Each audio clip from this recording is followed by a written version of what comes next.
우리는 결국은 누가 되느냐를 떠나서 시나리오는 결국 둘 중 하나입니다. 1번 보수 정당이 재집권을 하든가 2번 진보 정당이 집권을 하든가. 예를 들어서 보수 정권이 재집권한다 하더라도 달라질 게 있을까요? 사실 없을 것 같은데. 왜냐면 이제는 전 정권이라고 표현해야 될 것 같긴 한데 윤석열 정부 때도 재개발 재건축 규제 완화라든가 아니면 다주택자 규제 완화를 열심히 추진은 했었어요. 발표한 건 여러 가지가 있었었는데 실질적으로 완화된 게 있던가요? 핵심적인 사항들은 하나도 개선된 게 없거든요. 두 번 당해봤으면 세 번째는 사실 속는 사람이 문제가 아닐까라는 생각을 하고 있습니다.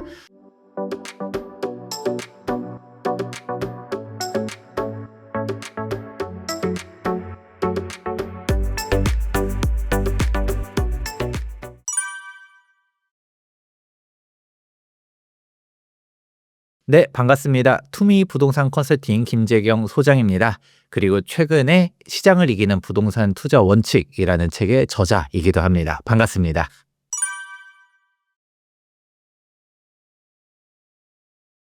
사실 많은 사람들이 어떻게 될 것이냐에 대한 시나리오들을 돌려본 결과 어떻게 행동해야 된다라는 판단을 했다라는 게 정답입니다.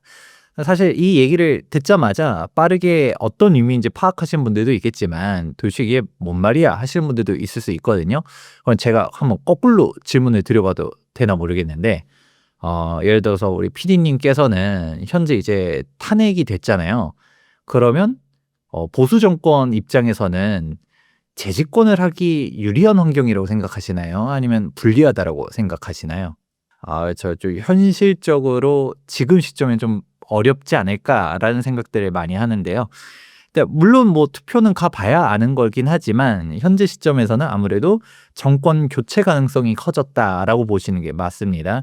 그런데 어쨌든 간에 꼭 정권 교체라고 얘기하게 되면 어우 막 발끈하시는 분들도 있는데 우리는 지금 정치 얘기를 하는 게 중요한 게 아니라 부동산 투자자잖아요. 그래서 부동산 얘기만 한번 해보도록 해요. 그런데 저희는 이 채널에서 정치 얘기를 하고 싶은 생각이 1도 없거든요. 그냥 부동산에 대해서만 얘기할 것이고 결국 우리는 투자자잖아요.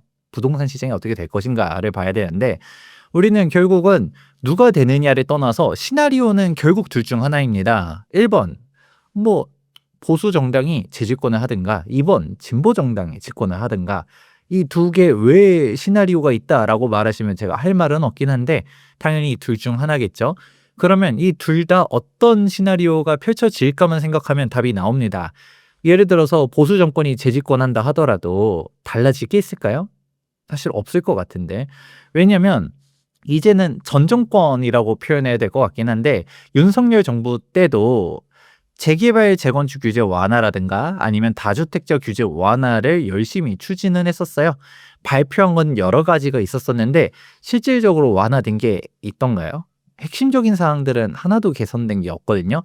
왜냐? 대표적으로 국회에서 180석으로 가로막다 보니까 뭐 실질적인 다주택자 규제 완화, 물론 이 다주택자 규제 완화가 옳은지 그른지는 제가 판단하진 않을 겁니다. 여러분이 각자 생각하면 되는데 일단은 그 180석을 장악하셨었던 분들 입장에서는 다주택자 규제는 안 된다. 근데 국회를 장악하고 계신 정당 쪽에서는 아무래도 이제 진보 정당은 다주택자 규제가 옳다라고 생각하는 쪽이다 보니까 규제 완화를 반대해 왔었죠. 그러니까 사실상 현상 유지가 되고 있는 거지 실질적인 완화가 되지는 않았어요. 이미 우리는 전 정권이 어떻게 움직였는지를 알고 있는데 대통령이 다시금 보수 정권으로 재집권을 한다 하더라도 특별하게 달라질 게 있을까라고 생각하면 없을 것 같다. 지금 전 정권의 연장선상으로 가지 않을까라고 생각할 수 있고요. 그러면 이제 다음 시나리오는 뭘까요? 결국은 정권이 바뀌는 부분. 이제 문재인 정권 시절 때를 한번 잘 생각해 보면 보수 정권이 아니라 이제 진보 정권 시대가 된다라고 했었을 때 제가 다시 한번 얘기해 드리자면 이거 정치적인 의도가 없습니다. 지금 민주당이 옳다 그르다 얘기가 절대 아니고요. 부동산 투자자 입장에서 봤을 때는 여기서도 다주택자 입장에서는 진보 정권이 집권을 하게 되면 다주택자 규제가 강화된다라는 거는 사실 자명한 현실이라고 보고 있거든요. 뭐 그러면 답은 나오죠. 다주택자 규제를 강화하게 되면 어떻게 되느냐? 똘똘한 한 채 선호 현상이 다시금 재편되면서 가격이 올라갈 거라고 볼 수 있습니다. 뭐 우리는 다 알고 있는 게 이미 노무현 전 정권 때 경험해 봤고요. 문재인 전 정권 때도 경험을 해 봤어요. 뭐 두 번 당해 봤으면 세 번째는 사실 '속는 사람이 문제가 아닐까.'라는 생각을 하고 있습니다. 물론 반대로 얘기하시는 분들도 있어요. '아니 이미 두 번 실패한 정책을 세 번째 똑같이 또 할까?'라고 말하시는 분들도 있는데 모르는 일이죠. 뭐 안 할 수도 있지만 할 수도 있잖아요. 그러면 우리가 현명한 투자자는 어떻게 해야 될까요? 안 하면 다행인데 했었을 때 타격을 받는 포지션을 좀 청산할 필요가 있겠죠. 예를 들어서 그냥 이미 선제적으로 대응을 해서 다주택자 규제를 해도 상관없게끔 내가 세팅을 해 놨어요. 그러면 뭐 그냥 그대로 가는 건데 어 다주택자 규제를 할 수도 있고 안 할 수도 있겠지만 하게 되면 정말 타격이 큰 사람들 같은 경우는 그러면 너무 불확실성이 커지지 않을까요? 사실 이게 정답입니다. 왜냐하면 우리는 경험을 해 봤잖아요. 어떤 식으로 해요? 일단 퇴로부터 막습니다. 양도세 규제 먼저 강화를 해요. 왜냐하면 다주택자 입장에서는 팔라고 하는데 그럼 팔 수 있게 해 줘야 되잖아요. 근데 다주택자 중과세율을 때려 버리면서 팔려고 해도 팔 수 없게 합니다. 근데 여러분들이 이게 다주택자 규제라고만 했었을 땐 막연해 가지고 별로 체감을 못 하실 텐데 대한민국 양도소득 세율을 한번 보게 되면 최고 소율이 45%입니다. 이 45%도 저는 어마어마하게 높다 생각하거든요. 근데 다주택자 규제가 붙게 되면 어떻게 되냐? 3주택자 같은 경우는 30% 중과세율이 붙어요. 그러면 몇 퍼센트죠? 75%예요. 여기서 끝이냐? 아닙니다. 지방세 10%가 또 붙어요. 그러면 75%에 10%면 7.5%죠. 그러면 합 82.5%가 세율입니다. 여러분들이 뭐 10억을 벌었든 20억을 벌었든 모르겠는데 근데 여기서 82.5%를 세금으로 낸다라고 생각하면 아유 그래도 뭐 벌었으니까 내야죠라고 순순하게 납부할 사람이 얼마나 있을까요? 사실 이거는 다주택자 포지션을 청산하라고 말은 하면서 사실상 못 팔게 만드는 상황이거든요. 그러니까 사람들은 바보가 아닙니다. 어이구 내가 팔려고 했더니 팔아도 남는 게 없네 하면서 못 팔아요. 그러니까 이제 또 어떻게 할까요? 안 파네 하면서 종부세를 두들겨 때리기 시작합니다. 우리 경험해 볼 겁니다. 2017년도 8.2 대책에서 처음 양도세 규제부터 해서 부동산에 대한 각종 규제들이 튀어나왔다가 그다음에 2018년도 9.13 부동산 대책에서 종합부동산세를 이제 꺼내 들기 시작하거든요. 그러면서 나중에 뭐 12.16 대책이라든가 7.10 부동산 대책이라든가 계속적으로 더 강화를 합니다.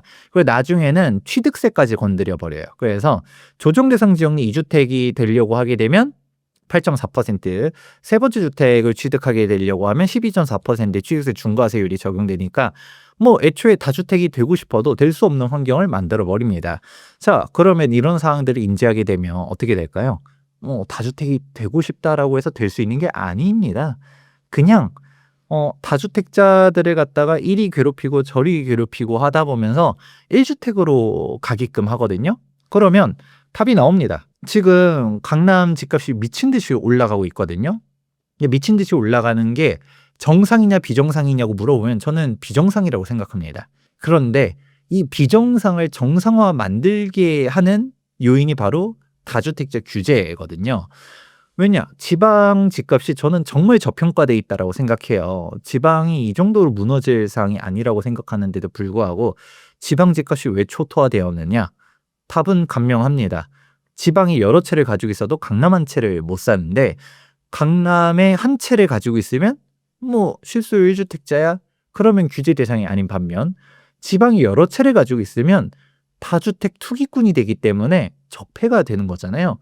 그러니까 단순히 가액이 중요한 게 아니라 주택 수로 규제를 하기 때문에 지방을 싹 정리하고서 똘똘한 한 채로 가게끔 몰아가게 됩니다. 그러니까 우리가 다주택자들이 던지는 쪽에 있는 주택 포지션을 가지고 있는 사람들은 같이 힘든 거고요.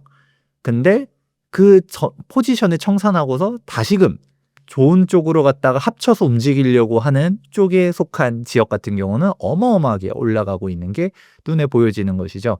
그러니까 사실 지금도 우리가 나오는 키워드 중 하나가 양극화인데 사실 이제는 양극화라는 말도 부족합니다. 양극화를 넘어선 초양극화가 나타나고 있는데 그 이유가 바로 다주택자 규제 때문이다.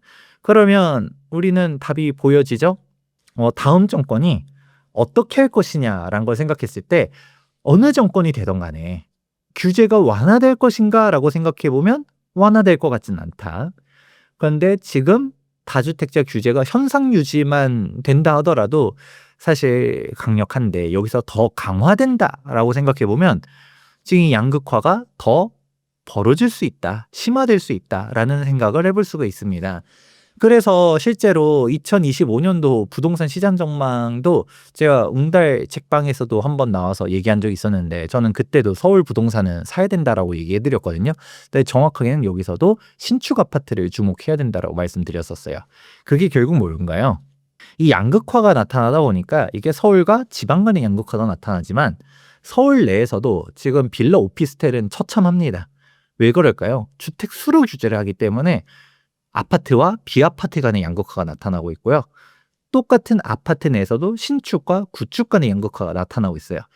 여러분들 생각해보면 심플합니다. 예를 들어서 대한민국의 자동차가 너무 많다라고 해서 이제 차고지 증명제를 하는데 근데 여기서도 차고지 증명제를 하는 정도가 아니라 1가구 1차량 제도를 만든다고 해볼게요. 무조건 그 집이 3인 가족이든 5인 가족이든 상관할 바 없이 무조건 한 가족당 자동차는 한 대여야 돼. 그럼 어떻게 할까요? 아무래도 조금 소형차부터 시작해가지고 브랜드가 좀 떨어지는 자동차들을 먼저 정리하고 제일 좋은 차 한 대만 남겨두지 않을까요? 아니면 싹 정리하고 그냥 이참에 어차피 한 대만 끌고 다닌다 하면 정말 비싼 차 한 대로 갖다가 바꿔버릴 가능성도 있지 않을까요? 동일한 얘기입니다. 어쨌든 간에 하나만 남긴다라고 하면 그 남기는 쪽에 있는 상품이 무엇일까를 잘 생각해 보면 되는 것인데 그렇게 가버리다 보니 결과론적으로는 이제 서울 집값대 여기서도 강남, 신축 중심으로 갔다가 가격대가 어마어마하게 올라가는 게 눈에 보여집니다. 그러고 이게 다주택자 규제가 또 저는 좀 잘못됐다라고 얘기를 항상 하거든요. 집값을 잡기 위해서는 공급을 늘려야 되는데 그런데 우리가 공급을 늘리기 위해서는 구도심 같은 경우는 빈택지가 없다 보니까 재개발 재건축 규제 완화밖에 없거든요. 그런데 그 높으신 양반들이 이 정답을 알면서도 안 합니다. 왜냐하면 재개발 재건축 규제 완화를 하게 되면 실질적으로 정비 사업이라는 게 시간이 정말 오래 걸립니다. 그래서 내 임기 내에 되는 게 아니라 다다음 정권 때 완성될 가능성이 매우 높거든요. 그래서 실질적인 공급에 대한 사항은 중장기적 안목으로서 꾸준히 추진해야 되는데 공급 효과는 나중에 나오는 것이고 당장 재개발 재건축 규제 완화하게 되면 재개발 재건축 집값 올라가는 건 눈에 보여지잖아요. 그러니까 그런 거를 별로 원하지 않습니다. 그러니까 공급은 안 하는데 공급을 안 하려고 하다 보니까 어떤 얘기를 하게 될까요? 공급을 안 하는 당위성을 부여해야 되잖아요. 그러니까 항상 얘기하는 게 공급은 충분하다라는 얘기를 하고요. 공급은 충분한데 집값이 왜 올라가요? 라는 근본적인 비판이 나오면 공급은 충분한데 초과 수요 때문이다. 그러니까 초과 수요자들을 규제하려고 하다 보니까 다주택자 규제가 연결되거든요.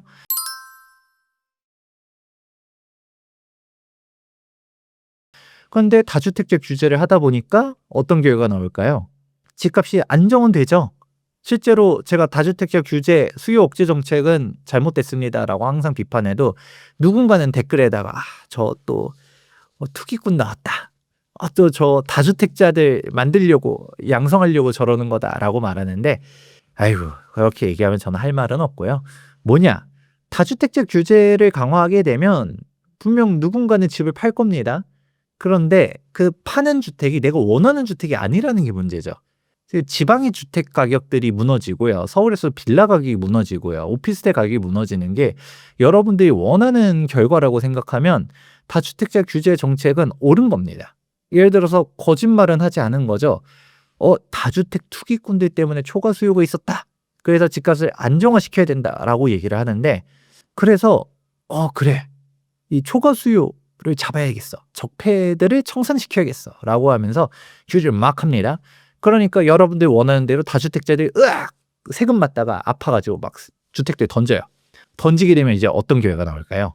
던지는 주택들은 떨어지겠죠. 그러니까 지방이 무너지고 서울에서 빌라가 무너지고 그러는 건데, 그럼 여러분들이 다시금 원점에서 생각해 보면, 나는 지방에서 내 집 마련할 거야, 아니면 서울에 산다 하더라도 아우 내 급여가 200~300만 원인데 집값이 20억 30억씩 한다고? 이거는 말세야. 청년층들이 어떻게 내 집 마련하고 꿈과 희망을 가질 수 있습니까? 라고 얘기를 하게 되면, 그래, 맞아, 급여 200~300 받는 사람들이 어떻게 내 집 마련을 하겠습니까? 그래서 200~300 받는다 하더라도 내 집 마련할 수 있게 빌라집값 폭락시켜 주겠습니다 라고 말하면 그건 맞는 말입니다. 근데 여러분들의 눈높이는 지금 빌라가 아니잖아요. 지금 경공매 쏟아지는 거는 빌라 오피스텔도 어마어마하게 쏟아지고 있고요. 지금 서울 보면 빌라 가격 초토화돼 있어요. 내 집 마련하기 되게 쉽습니다. 특히 6억 이하 주택 같은 경우는 정책금리도 워낙 잘 돼 있다 보니까 저금리로 소득 낮아도 매수할 수 있습니다. 그런데 그거는 마음에 안 들잖아요. 그것도 이렇게 얘기하면 불편해. 왜냐? 빌라 집값 폭락시키려고 이런 정책 만들었습니다 라고 하면 불편하잖아요. 강남 집값은 더 올리려고 이런 정책 했어요 라는 얘기나 다름없거든요. 근데 이거를 곰곰이 잘 생각해 보면 내가 원하는 주택이 무엇인가, 목적성을 명확하게 해야 돼요. 그런데 내가 원하는 주택 혹은 정치인들이 말하는 말에 주어와 목적을 명확하게 해보면 떨어지는 주택이 무엇인가를 한번 잘 생각해 봐야 되고요. 그런데 안 떨어지는 주택이 무엇인지, 오히려 거꾸로 올라가는 주택이 무엇인지를 판단해 보셔야 되는데, 결국은 다주택자 규제는 양극화입니다. 그러니까 그래서 정치인 분들도 이거는 진보 보수 할 거 없이 다 본인들은 강남에 아파트들 들고 있잖아요. 그 이유가 뭘까요? 강남 주택이 올라가게 눈에 보여지니까 남들 보고는 팔으려고, 그러니까 남들 보고는 매도하라고 하면서 본인들은 강남 주택을 절대 사수하는 거죠. 꽉 잡고 있는 거죠. 왜냐? 떨어질 것 같으면 내 집 먼저 팔지 않을까요?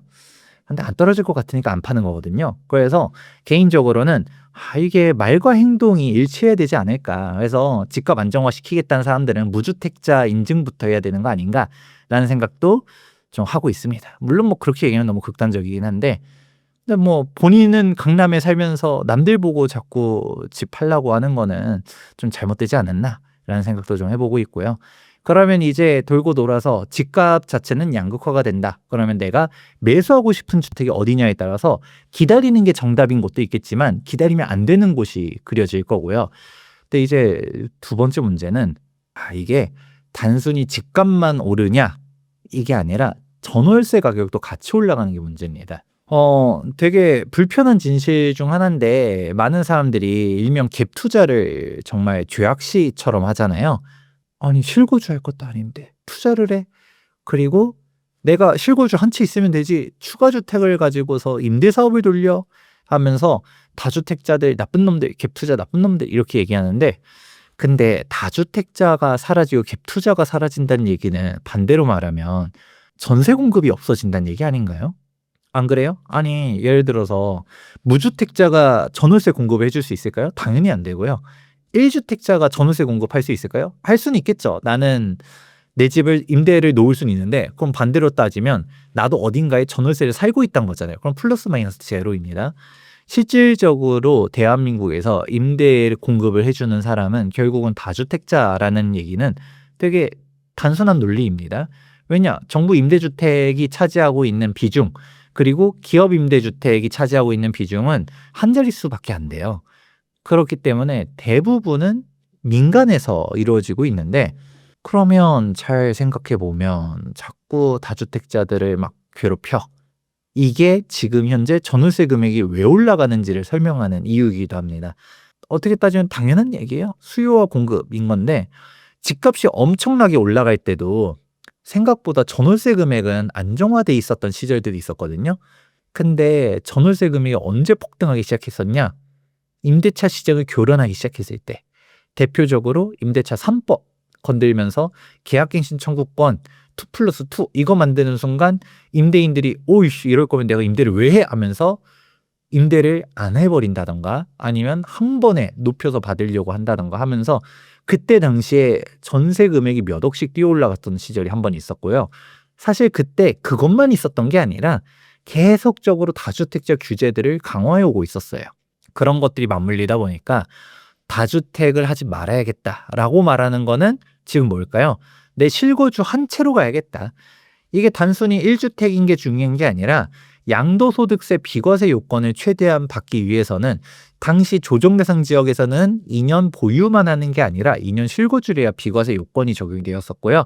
그리고 이 비과세라는 거는 12억 이하가 100% 비과세고 12억 초과 고가주택 같은 경우는 장기보유 특별공제를 받아야 되거든요. 근데 이 장기보유 특별공제율도 표 1이 있고 표 2가 있어요. 이렇게 말하면 좀 헷갈리실 테니까 실거주를 2년 했다라는 전제 조건 하에서는 이제 1년 보유당 4%, 1년 거주당 4% 해가지고 각각 최대 10년씩 해가지고 80%의 장기보유 특별공제율을 받을 수 있는 반면 실거주를 안 했다라고 하면 그냥 단순히 1년 보유당은 2%씩 해서 최대 15년 30% 장기보유 특별공제율밖에 적용이 안 됩니다.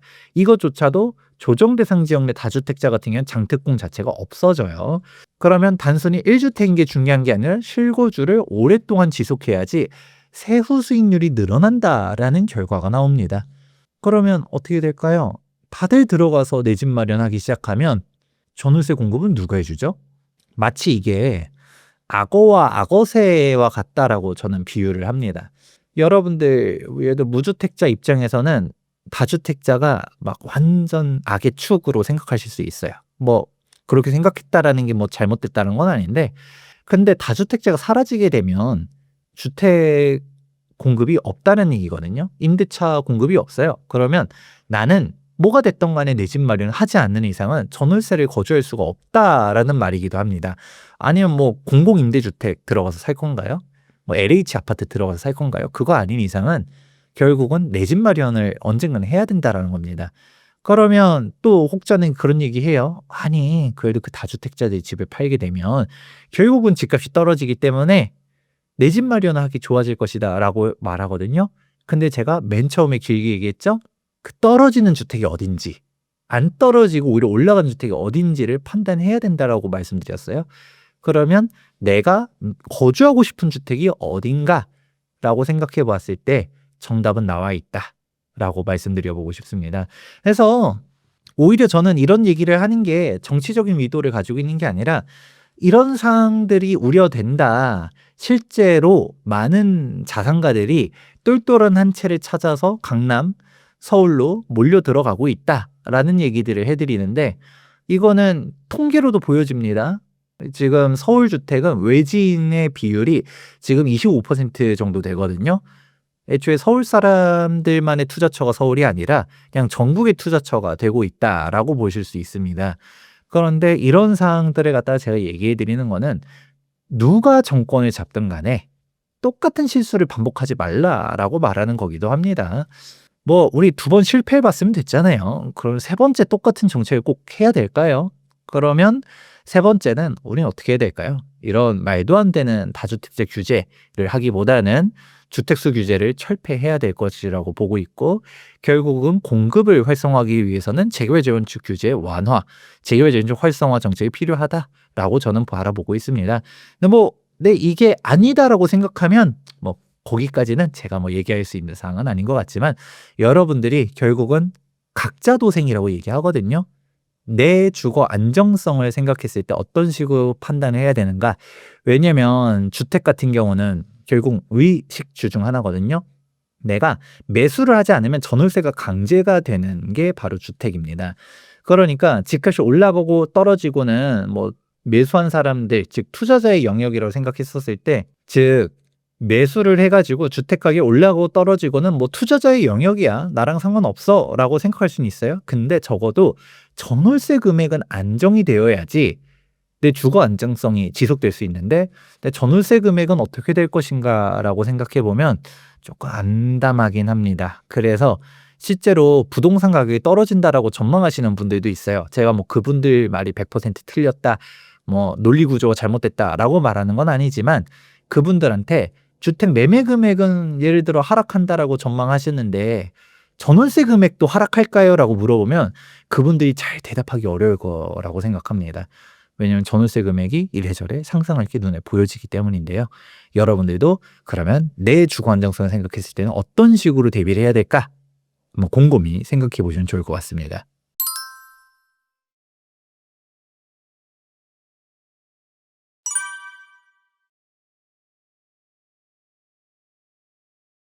결론부터 말씀드리자면 1억으로 할 수 있는 게 없어요. 부동산에서 1억이라는 돈은 우리가 냉정하게 생각했을 때 1억이라는 돈이 작은 돈은 결코 아니거든요. 1억 생으로 모으려고 하면 진짜 힘듭니다. 근데 1억으로 부동산을 투자하려고 하게 되면 시드가 너무 낮아요. 그리고 너무 낮다라는 얘기는 결국은 우리가 하자가 있는 매물을 살 수밖에 없다는 얘기인 거고, 그리고 하이 리스크 하이 리턴이 될 수밖에 없다가 됩니다. 예를 들어서 우리가 서울에서 뭐 아파트 갭 투자를 하려 하더라도 최소 3억 정도는 필요하거든요. 그리고 그 갭 투자 3억을 한다 했었을 때도 뭐 일단은 갭 투자라는 거 자체가 뭔가요? 많은 사람들이 또 죄악시하는 사항 중 하나가 갭 투자죠. 일명 이제 매매 금액과 전세 금액의 차이, 즉 그 갭만 가지고서 매수한다는 건데, 예를 들어서 집값이 뭐 한 10억이다. 근데 전세가 예를 들어 7억이다라고 하게 되면 그 차이인 3억 가지고서 살 수 있다라는 얘기가 되겠죠. 그런 식으로 가는 건데 어떻게 따지면 이것도 레버리지 투자에 가깝죠. 그런 상황인데 이렇게 움직인다 하더라도 매매 금액은 훨씬 더 높은 상품을 매수하게 되는 거예요. 그냥 딱 매매 금액이 3억짜리를 살 수 있는 게 아니거든요. 아무리 빌라 가격이 빠졌다 뭐다 얘기한다 하더라도 3억으로 빌라 사려고 하면 생각보다 많지 않습니다. 그러니까 뭐 3억짜리 빌라가 있긴 해요. 근데 그 지역들 보면 여러분들이 마음에 안 들 거예요. 거꾸로 말해서 갭으로 3억으로 뭔가 아파트를 사려고 해도 마땅한 지역도 막 보이지 않을 겁니다.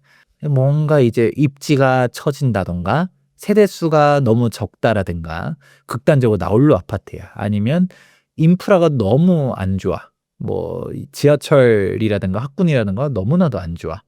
그런 상황들이 있는 거를 살 때도 3억은 필요한데, 근데 3억 언더로 서울 투자다라고 하게 되면 뭔가 냉정하게 얘기했었을 때는 나사 하나씩 빠졌다라는 표현을 드릴 정도로 되게 일단 그런 부분들을 인지하고 가셔야 되는 거죠. 그러면 예를 들어서 나홀로 아파트 투자가 좋은가?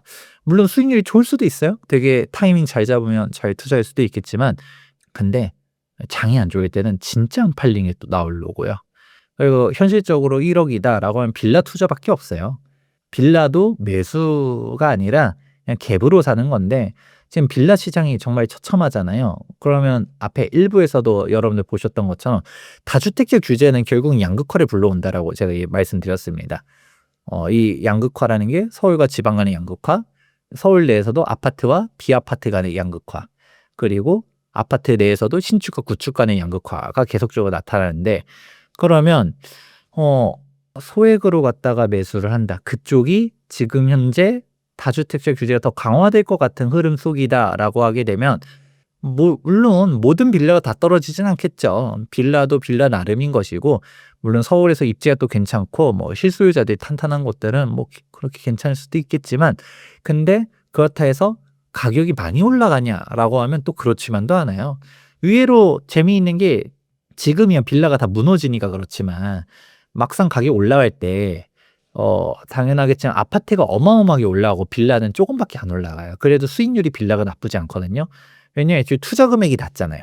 투자 금액 몇 천만 원, 예를 들어서 뭐 2-3천만 원에 빌라 극단적으로 갭 투자 가능했었는데, 근데 2-3천만 원 올라가도 100% 수익률이니까 그런 부분들을 쏠쏠하게 하면서 막 여러 채 사 모으고 그런 사람도 있었거든요. 저는 예전부터도 그런 투자 위험하다라고 여러 번 얘기는 했었지만 뭐 좋을 때는 그런 게 안 보이죠. 근데 시장이 꺾이기 시작하면 어떻게 될까요? 항상 핵심 지역들은 어마어마하게 먼저 빨리 많이 올라가고, 이제 아무래도 하급지대 아니면 상품이 좀 떨어지는 애들은 나중에 적게 올라가는데, 집값 분위기 안 좋아지면 어떻게 될까요? 가장 늦게 올라간 곳이 가장 먼저 빠지기 시작합니다.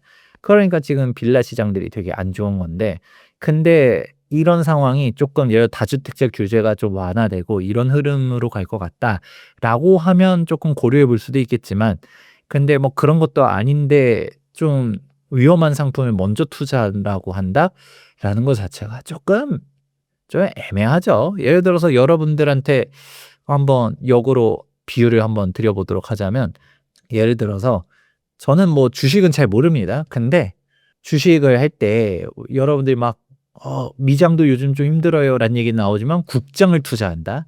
근데 여기서도 코스피가 아니라 코스닥을 투자한다. 여기서도 테마주를 투자한다. 느낌이 어떤가요?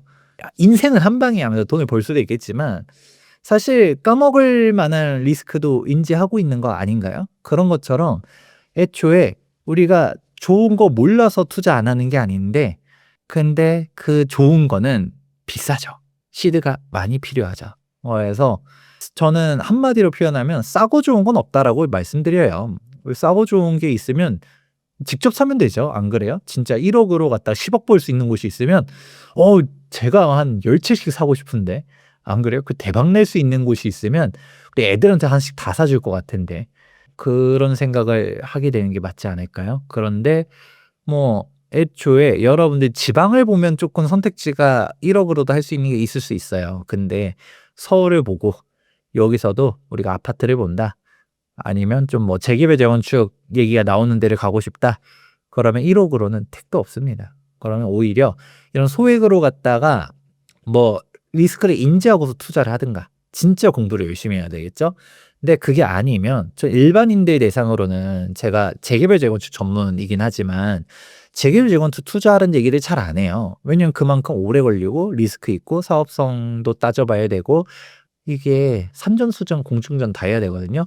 그러니까 분명 재개발 재건축의 매력이 있고 장점이 있으니까 저희 같은 경우는 재개발 재건축만 열심히 투자하지만, 근데 여러분들이 잘 모른다 싶으면 그냥 아파트 갭 투자하라고 말씀 많이 드립니다. 근데 1억으로 할 수 있는 거는 좀 어렵다 보니까 차라리 일정 시드가 될 때까지는 너무 조급하기보다는 차곡차곡 모아 놓고 그 모을 동안 열심히 부동산 공부한 다음에 그렇게 투자를 하시는 게 좀 맞지 않을까? 이렇게 답변 드립니다.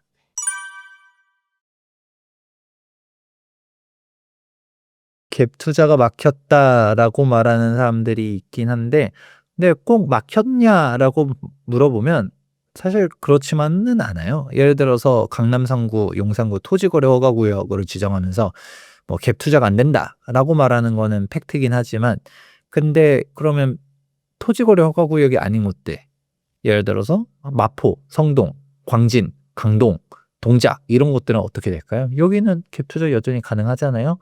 여전히 규제 지역도 아니기 때문에 조정 대상 지역이 아니죠. 그러니까 2년 보유만 한다 하더라도 비과세가 가능하고, 투자 지역이 어떻게 되느냐 좀 달라진다의 영역인 것이지, 뭐 하려고 하면 할 수는 있고요. 물론 또 이제 금리가 높아진다라는 거는 오히려 포인트가 전혀 잘못된 거죠. 금리가 높아져서 금리가 뭐 고금리 돼 가지고 갭 투자를 못 한다? 그거는 애초에 갭 투자라는 거에 대한 개념 자체를 모르시는 분들이 얘기한 것 같은데, 갭 투자라는 게 뭐예요? 우리가 아파트를 매수할 때 대출을 받아 가지고 사는 게 아니라 전세를 끼고 사는 거잖아요. 그런데 이자가 왜 발생할까요? 그런 거는 조금 포인트가 잘못된 거죠. 뭐 예를 들어서 그런 얘기를 하고 싶은 걸 수도 있어요.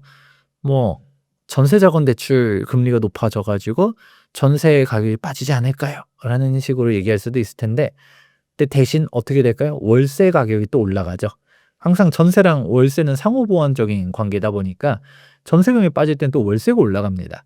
그런 식으로 갔다가 계속적으로 어느 정도의 균형점을 찾아가기 때문에 어떤 사항을 원하시는 건지 모르겠지만, 근데 내가 생각하는 것처럼 그렇게 호락호락하게 바뀌지 않는다라는 얘기 먼저 말씀드려 보고 싶고요. 그러면 여러분들이 생각했을 때 갭 투자라는 부분을 갖다가 잘 활용해 보려고 하게 되면 결국은 공부예요. 왜냐면 전세라는 레버리지를 끼고 움직이게 되면 우리가 항상 고민해야 되는 것 중 하나가 역전세도 분명 고려해야 되고, 결국 남의 돈이잖아요. 그러기 때문에 우리가 투자 공부들을 열심히 하고서 진입을 해야 되는데, 항상 부동산 투자 실패하는 사람들이 뭔가요? 제대로 된 공부 없이 그냥 대충 "이거기가 좋대."라는 얘기만 듣고 갔다. 아니면 세금 분석도 안 해놨다가 나중에 세금이 꼬여진다든가 이런 케이스를 정말 많이 봤습니다. 그렇기 때문에 여러분들이 단순히 갭 투자가 된다 안 된다가 아니라 지금도 여전히 하는 사람들은 많고 되는 곳들이 있고 한데 근데 이게 된다라고 하니까 갭 투자를 해라라는 얘기로 해석하는 게 아니라 하더라도 내가 잘 알아보고 해라라고 말씀드리고 싶네요.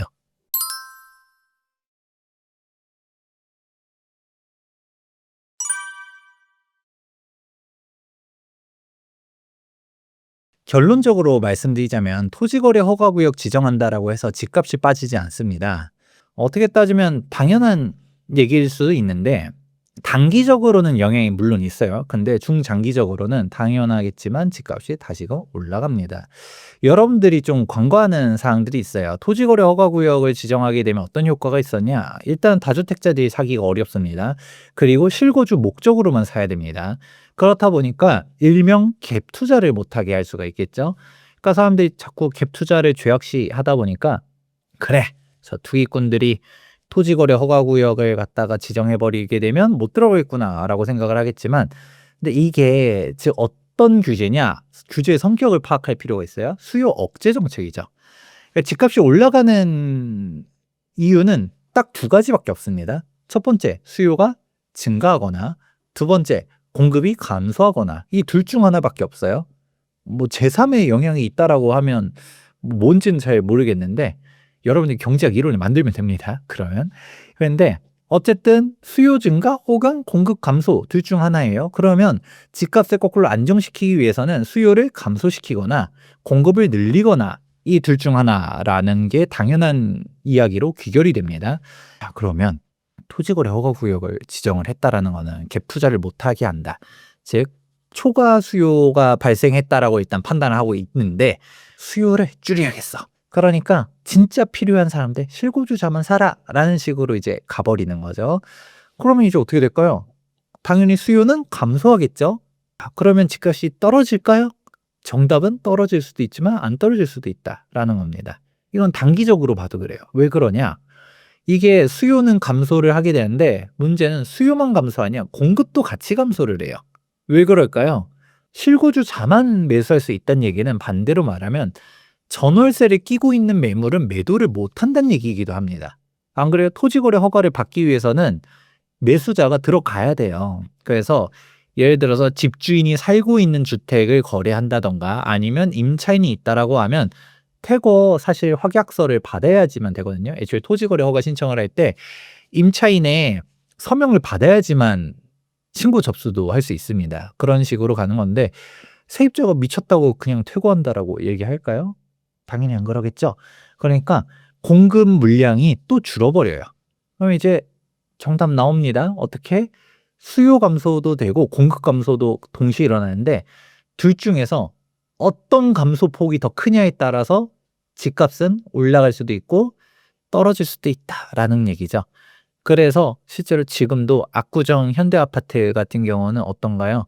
연일 신고가를 갱신하고 있거든요. 왜 그러느냐?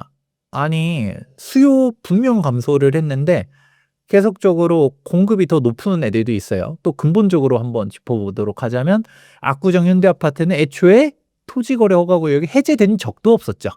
여기는 지금 조합원들이 신났어요. 그러니까 뭐 신났다는 표현이 조금 그렇긴 한데 좀 꽃이다라고 생각하는 사람들도 없잖아 있습니다. 예를 들어서 반포 집값이 막 70억씩 가고 뭐 무슨 더 높게 거래했다는 얘기를 들리고 있는데 지금 그렇게 거래가 되게 되면 압구정 사람들 입장에서 압구정 프라이드가 있는데 아니 반포가 70억이라고 우리는 더 비싸야 돼라는 생각을 하고 있었지만 압구정은 토지거래 허가구역이었고 반포는 토지거래 허가구역이 아니었었죠. 그러니까 농담 반 진담 반으로 반포에 무슨 누가 사는 거 아니냐. 고위공직자 사는 거 아니냐. 서울시는 뭔데 저기는 계속 무슨 집값 때문에 토호제를 안 풀어준다라고 하면 왜 저기는 반포는 토지거래 허가구역 지정 안 하냐. 라는 얘기들을 항상 해왔었는데 이번에 싹 다 묶었죠. 그러니까 어떻게 됐냐. 압구정 사람들 입장에서는 우리가 규제가 완화된 건 아니야. 근데 다른 애들도 규제가 다 같이 걸려버리니까 꽃이다. 너네도 토호제의 쓴맛을 한번 맛봐봐라. 라는 생각을 하게 되고 어쨌든 같은 토지거래 허가구역이라고 생각하게 되면 어디로 갈까요? 압구정이 어쨌든 토호제를 뚫어야 돼. 하나 들어가야 돼. 그러면 압구정 가격 괜찮은 것 같은데 라고 사람들이 또 들어가겠죠. 아이러니하게도 규제를 저는 좋아하지 않지만 꼭 해야 된다라고 하면 핀셋 규제가 맞다라고 생각을 해요. 근데 지금 광역적으로 규제를 하게 되면 어떻게 되느냐? 아이러니하게도 종전 규제 지역에 규제 완화 효과가 생겨버립니다. 상대적인 거거든요. 그건 똑같이 토호제다라고 하게 되면 어디를 갈 것인가 생각해보면 답이 나옵니다. 그런 식이다 보니까 해당 지역 같은 경우는 토지거래 허가구역으로 묶여 있음에도 불구하고 수요가 더 많으니까 결국 집값 상승은 공급보다 수요가 더 많으면 올라가는 거거든요. 그러니까 압구정이 계속적으로 신고가를 찍고 있다더라라는 얘기들이 나옵니다. 그래서 토호제가 단기적으로는 집값 안정 효과가 있다라고 하지만 지금 토지거래 허가구역 재지정하고서 한 2주, 3주 정도 되고 있는데 그럼에도 불구하고 압구정은 계속 연일 신고가를 찍고 있잖아요. 그 이유가 뭐다? 이런 부분들을 고려하면 알 수가 있다라는 얘기고요. 그리고 좀 더 쉽게 직관적으로 알 수 있는 사항은 풍선 효과가 바로 나타납니다. 강남 3구랑 용산구는 이제 토지거래 허가구역으로 갖다 묶여가지고 움직일 수가 없어요. 그러면 갭 투자를 해야 되는 사람들이 있겠죠. 왜냐? 지금 서울에 매수하는 사람들은 지방 사람들이 압도적으로 많습니다. 4명 중에 1명은 외지인들이 이제 서울 주택을 사는데 당연하겠지만 내 직장이 부산에 있어. 난 부산에 거주하고 있어. 서울에 실거주 못 하겠죠. 그러면 갭 투자를 해야 되는데 근데 이제 갭 투자 물론 강남 사고 싶었지만 아유 금액도 조금 안 맞았었고 보니까 갭 투자도 안 되고 그래서 나는 마포, 성동, 강동 이 중에서 가겠다라는 판단할 수 있지 않을까요? 당연히 그렇다 보니까 지금 가격대에 퍼져나가고 있습니다. 대표적으로 우리 마포구에서도 대장이 어디냐라고 보게 되면 아현동을 들 수가 있는데 이 아현동에서 마포 프리스티지 자이 같은 경우는 84 타입, 우리 33평형이라고 말하죠. 해당 33평형이 즉 국민평형이 24억 원 실거래가를 갱신했고요. 옥수동 같은 경우는 이제 옥수동 레미안 옥수리버젠에서 23억 5천만 원 실거래가를 찍었습니다. 물론 뭐 성동구에서 진짜 비싼 곳들은 성수동이긴 한데 여기는 50억도 넘게 거래되니까 이런 데들은 일단 논외로 치고 기본적으로 옥수동도 그런 식으로 움직여지고 있다라는 얘기를 해드리는 건데 계속적으로 실제로 퍼져나가고 있거든요. 그렇게 가격대들이 이제 풍선 효과로 갖다가 쫙 퍼져나가고 있다라는 얘기를 해드리죠. 근데 근본적으로 강남을 보던 사람들 입장에서는 강북을 안 봅니다. 그러면 돌고 돌아서 우리가 토지거래 허가구역 막 풀었었을 때는 잠실부터 해가지고 쫙 강남 쪽들이 움직였었어요. 역대급으로 마포, 성동구랑 예를 들어 강남에서도 우리가 잠실 예를 들어볼게요. 중산층들의 워너비가 잠실인데 잠실 쫙 올라가요. 그러니까 사람들이 어떻게 해요? 못 가! 이러고 있었었는데 지금 어떻게 됐죠? 토호제 재지정하고서 잠실 가격은 오히려 주춤하면서 좀 빠졌다라고 얘기하고 마포 성동구는 반사 이익으로 왔다가 풍선 효과 받아서 쫙 올라가는데 다시금 마포 성동구랑 잠실 가격 격차가 좁아지면 어떻게 될까요? 이 돈이면 잠실 가지라는 얘기가 또 안 나올까요? 다시금 잠실이 올라갑니다.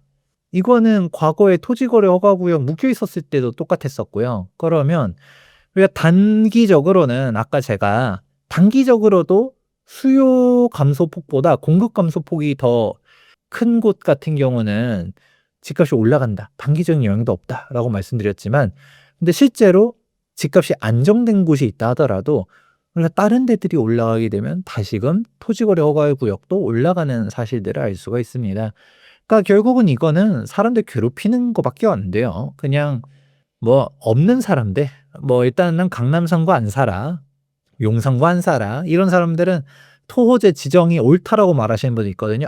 저 갭 투자들 다 막아야 돼. 꽃이다 라고 하면서 얘기할 텐데 근데 과연 그게 꼭 정답인가라고 생각하면 정답이 아니라고 보고 있고 오히려 시장 왜곡들이 더 가속화되는 부분들이 있고 또 근본적으로 토지거래 허가구역으로 지정된다라는 얘기는 곰곰이 잘 생각해 보면 실거주자만 매수하라는 거잖아요.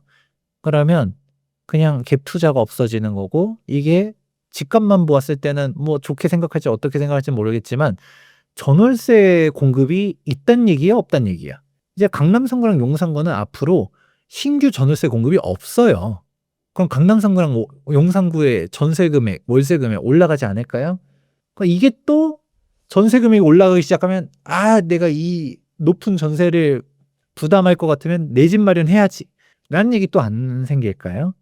애초에 근본적으로 그 니즈를 없애지 않는 이상 예를 들어서 '나는 애 학군 때문에 대치동을 가야겠어.'라고 판단을 한 거예요.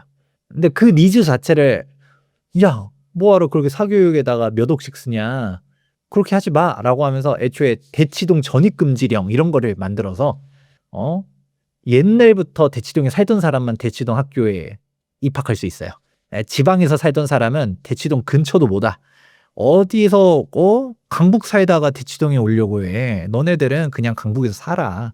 라는 뭔가의 그런 대책이 생겼다라고 말하지 않는 이상은 우리가 근본적인 심리를 없앨 수는 없잖아요. 그리고 대치동 가는 게 뭐 저는 별로 그렇게까지 교육을 해야 되나라는 생각은 하긴 하지만 그런데 그 옛날 옛적부터도 맹모 삼천지교라는 말도 있었던 것처럼 그래도 우리 애를 위해서 그래도 내가 돈 쓰더라도 뭔가 '좋은 미래를 위해 투자를 하겠다.'라고 말하는 심리 자체를 그거를 막을 수는 또 없거든요.